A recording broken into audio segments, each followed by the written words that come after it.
Hey guys, welcome back. Today I want to talk about what we do in case of emergency.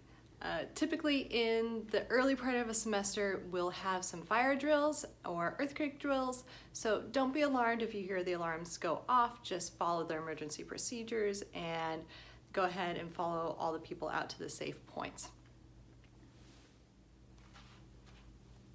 I know at my institution, our provost sends out all the emergency procedures in an email, so if you haven't already gotten those, make sure to go look through your email box and find them.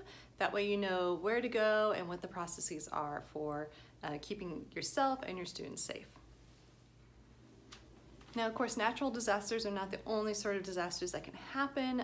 Make sure you know what to do in case of an emergency during class time. And typically what I always do is make sure that I identify somebody to call emergency services and somebody to go get the guards. Alternately, if you want to, you can print out the phone number to the guard shacks if you're at Mount St. Mary's on a piece of paper and give it to a student and ask them to call. That way you can attend to the student. Also, it's also a good process to ask and see if there's anybody there who maybe is an EMT or a nursing student or somebody else that might be able to provide some sort of assistance to you. Now, of course, you might also have some students who might have some mental health emergencies, and if that's the case, one of the things that I typically like to do, and again, it's just a personal preference, is that if I know a student is actively in crisis, I'll actually walk them down to mental health services.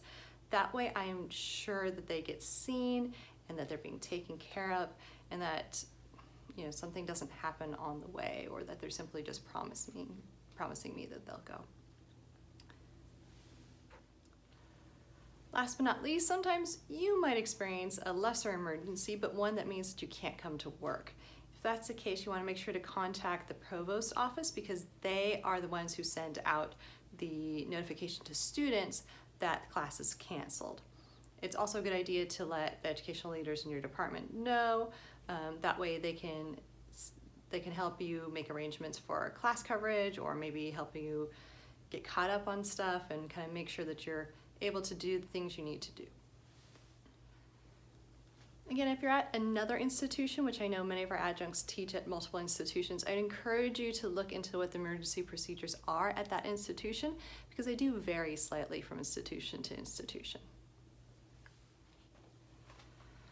I share these tips with you not to make you panic or worry, but more to just arm you with information that you can feel assured that if there's some sort of emergency, that there's a process to help you through it.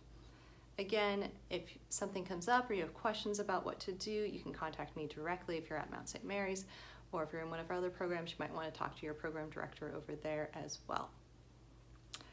I hope you have a good rest of your day, and I will see you next week. Bye.